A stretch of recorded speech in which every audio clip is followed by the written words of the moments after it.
Do you and your spouse sleep in the same bed?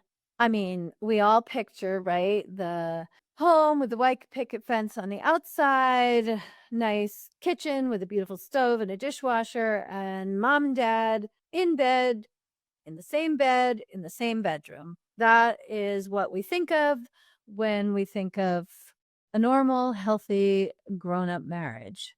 The reality is, many couples do not share a bedroom, or maybe they do for the first few years and not after. Maybe the change happens when the child is born, or when one person starts snoring, or one person does shift work and like is on call and they get awoken in the night. Or maybe it's just because it's simpler to fall asleep by yourself in your own bed. There are so many different reasons. This is not meant to be an exhaustive list of reasons of why couples don't share a bedroom, but there are a lot of issues with it.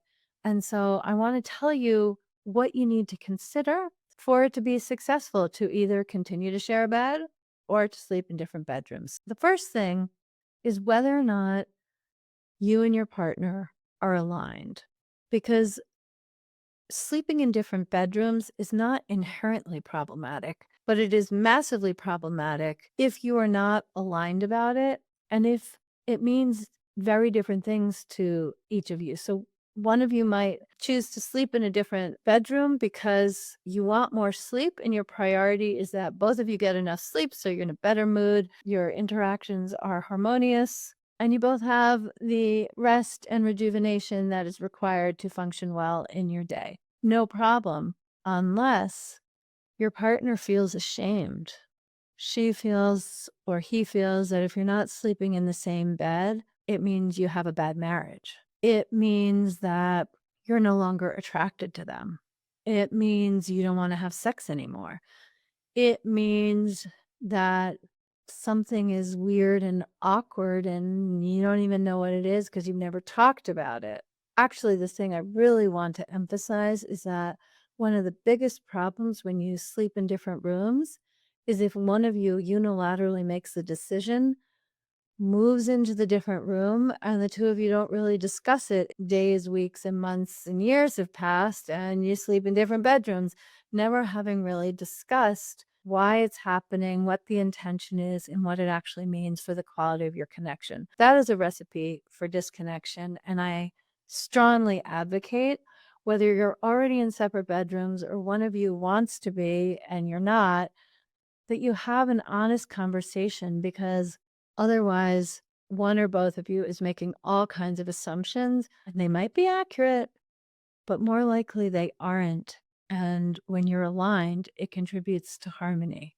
That's one thing, that you're really on the same page.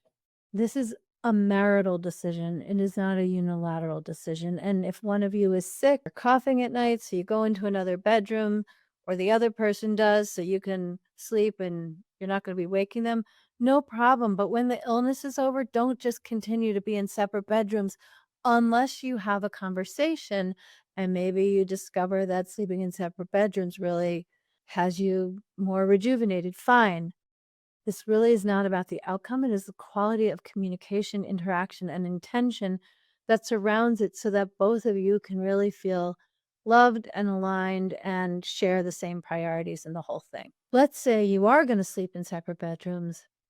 One of the most problematic consequences from doing so, other than the misunderstandings, which I've already addressed, is that it really messes with the power dynamic in a marriage. Because let's say that you have a master bedroom. That is your master bedroom. That is the bed where you make love, have sex, and one of you is in it, and the other one of you is sleeping in the basement, sleeping in the guest bedroom, sleeping in the day bed in the office, or, whatever the situation is, the other one of you is sleeping in a room which is never going to be a bedroom you would share together. Well, the reason that creates a massive power imbalance is if the result of that is that the spouse who's sleeping in the basement or in the guest bedroom is the one who comes into the master bedroom, or I really should be saying primary bedroom. For the spouse who's in the ancillary space, If the only way you have sex is when that spouse comes to the primary bedroom, that puts a whole lot of control in the spouse's hands instead of having it be shared and collaborative. And the spouse who's remaining in the primary bedroom basically just waits for the spouse to come. Even if they ask them to come, it's a very different thing to be in a circumstance where one or the other of you could initiate and it could happen in any room you're in. So if you're going to sleep separately, think that through. Maybe you make a plan that some number of times a week you are together in the primary bedroom before the other one leaves to go to sleep. And does that mean that you're having sex? Not necessarily, but it means that you're physically connecting, and the one who sleeps in the primary bedroom can count on it happening then. Yeah, there are many ways. I'm not going to give all the ways that you can work it out because this is partially a logistical thing, but I just really want to call your attention to the fact that when one person remains in the primary bedroom, the power imbalance gets mixed up when it comes to sex and intimacy. And it also can be mixed up because most often the person in the primary bedroom has the more luxurious accommodations, the more comfortable mattress. So if you're going to sleep separately, make a point of having both bedrooms be comfortable and enjoyable to be in for the person who's going to be staying in it. So do I think you should necessarily share a bed?